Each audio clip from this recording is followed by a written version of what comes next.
Hi, everyone. Quick disclaimer here for our podcast.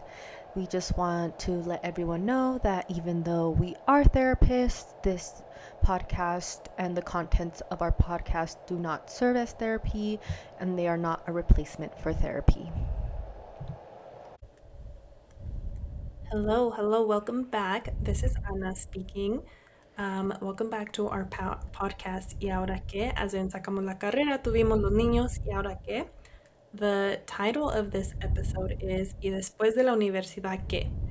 Last time we talked about our experience as first gen students, and that was like 3, 4 weeks ago because life gets crazy, life gets busy. My kid was sick, Emily's kid was sick, and so it's been a while, and here we are. Hi, this is Emily. Yep, our kids like to share illnesses with each other. They're really good at sharing, just not always when we want them to or with what we want them to. Worries, we're back now, and this time we're going to be talking about kind of what came after our undergrad experience. If we went to grad school right away after that or work experiences, I think both of our journeys were a little bit different in that. For me, I did not go back to grad school right away. I'm pretty sure I mentioned this last time. I majored in psychology. I was a psychology major, and I thought that's what I would go back to school for eventually, for psychology, for counseling. And but okay, so right after undergrad, actually, I started working at a school just because I worked with this girl who told me that the school she worked with, um, hold on, let me explain that better. I worked at Starbucks with this girl who started working at a school, and she told me that they were hiring at this school, and so I applied there, and that was the only job I applied to after graduating, and I got it. So I graduated in December actually, and then I started working at this job in January, and I worked at a middle school from January through May when the school year ends. And I worked as a paraprofessional with the psychologist. So my job was to support the school psychologist in whatever she needed help with. And so we would run therapy groups. Sometimes I would run them with her. Sometimes I would run some on my own.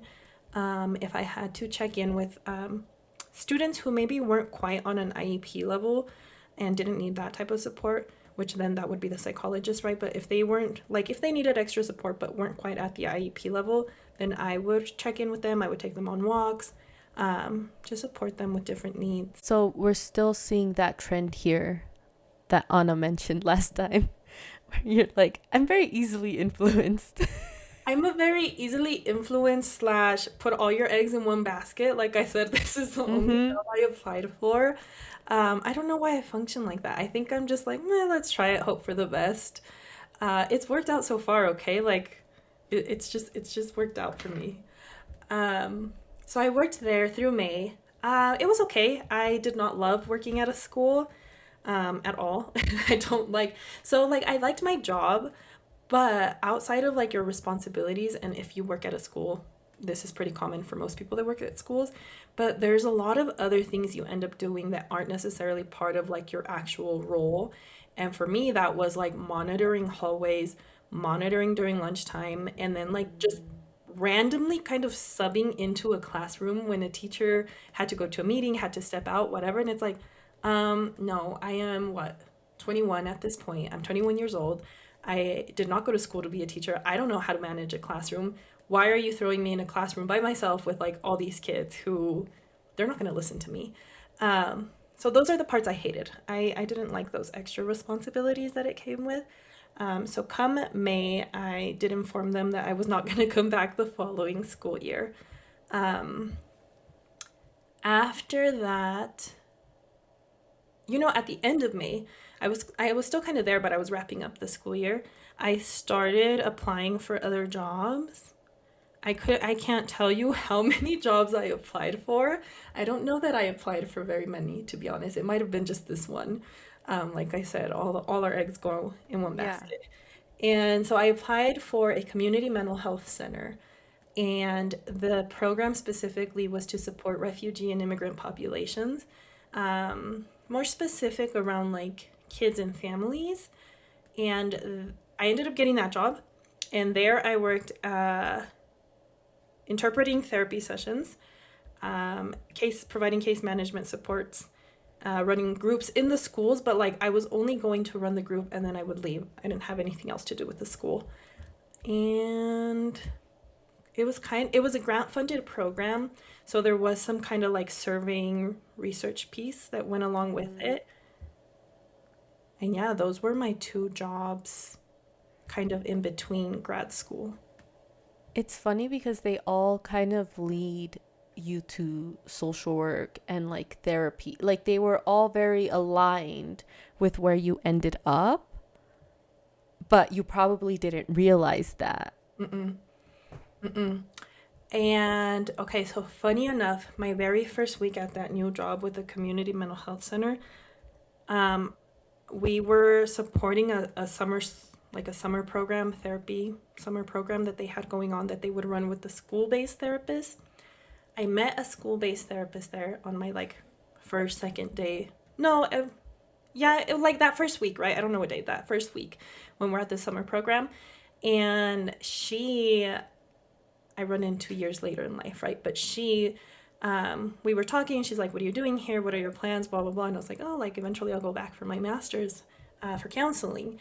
And she was the very first person to tell me, "No, absolutely not. You need to do social work." And I was like, I remember being like kind of thrown off, like, "What the heck? Like, why is this random lady trying to tell me what to do with my life?" Um, but she told me like, you need to do social work. And I didn't understand it in the moment. I was just like, okay, bro, whatever. But through this job, most of the therapists I worked with were actually social workers. And through them, I kind of learned what a social worker is. I didn't even know what a social worker was before this, to be honest.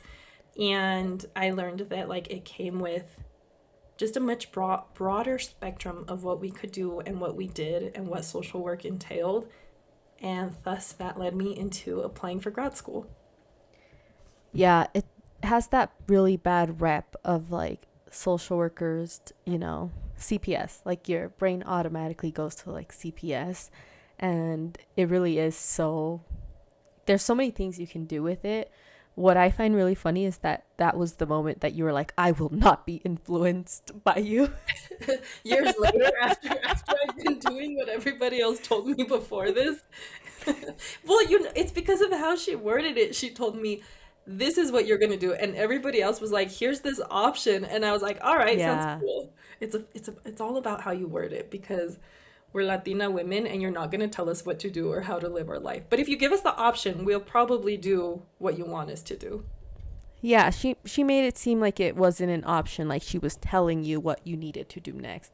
And Hmm. that's where it's kind of like, no, no, no. I don't need to do what you tell me. But it's different when you're like, hey, I think this would be a good fit for you. And you're like, oh, really? That's nice, I guess. Yeah, you're probably right. Hmm. Hmm. Um, yeah, and then I ended up working there, gosh, I don't know, like 4 years. And I think it was about 2 years in when I finally applied for grad school. And I applied to one school Yep. because there were All your like eggs in one three, basket. all my eggs in one basket, because there were like three options. One of them was a private university, and I don't have that kind of money. And then the other one that I didn't apply to, I think at the time didn't have more of an online option, and it was in a different city.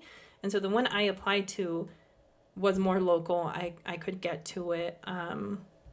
And they had like in-person classes and online classes, and that's kind of what I was looking for because I still planned to work full time while I was doing grad school.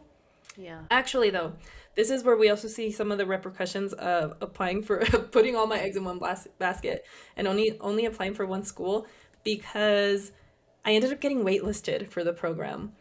And I was Stop. so bummed. I was so bummed. I literally took it as a no. Like you're not in. You're not getting in. And I was Right. You're so like, upset. I remember I had to leave work that day, oh, because I was just so upset about it. yeah. Like I guess I had never gotten rejected like that. Um, and I went home and I cried and I had just kind of given up. And of course, my family and friends are like, "It's okay, like your time will come. Like it's just not meant to be yet. Just keep trying, right? Like don't give up." And that must have been, I feel like in April when they told me that I had gotten waitlisted. And then at the very end of May, I got a phone call saying that I had gotten into the program, and I had like 1 week to like enroll, register for a class that I needed as a prerequisite for the program. Oh, I wow. had to take it like that summer, right before the fall semester started, and so I had like 1 week to figure that out. But I took the prereq and I started the program. See, that's the other thing with the wait list is like, then when you do get in, it's so quick, then you're like, oh, now I have to like really jump on this Hmm. ASAP or I'm going to lose my spot and then it'll really be lost. Hmm. And they left me, I'm pretty sure it was like they left me a voicemail and they told me I had to call back like by the end of that day or they would Oh my move on God. to the next person.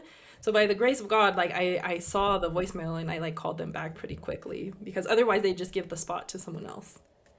Dang, that's insane. It truly is like a wait list. It's a wait list. Like you're next in line. If you're not on it and you don't call us back, then we move on to the next person in line and then the next person and it's like, no, no, no, wait, I want it. I just Mhm. like what if you called at a bad time? Like what if you were in the hospital or something? Yeah. I don't even know like what number on that wait list I was. They don't tell you that part. They just Have you wait make it listed, seem like yeah. you wait and maybe they'll call you, maybe they don't. Like hoping. That happened with me with undergrad actually because I was waitlisted at that one school and then Mm-hmm. I got into the school, but then by the time I got into the school I had already decided like no, I'm not going to this school, and I had decided on another school and was already getting set up for that. So it's Mm-hmm. like I'm not making a last minute change or decision, based off a wait list, Yep. which probably would have happened actually if you had applied to more schools, Yes. Yeah. because you're like this is the downside, but it's like but also like if you had already been set up at another school and then you got into this school I would again, have like, probably gone with the first, like, yeah, you would have been like, well, I got listed, so I'm just gonna move forward with this one school I'm in. mm-hmm. Nope, not how I function. It worked out how it needed to. It did. Everything It worked out. did. Stay tuned for the next part of this episode where we're going to talk a little bit more about Emily's grad school experience and Anna's grad school experience. Bye.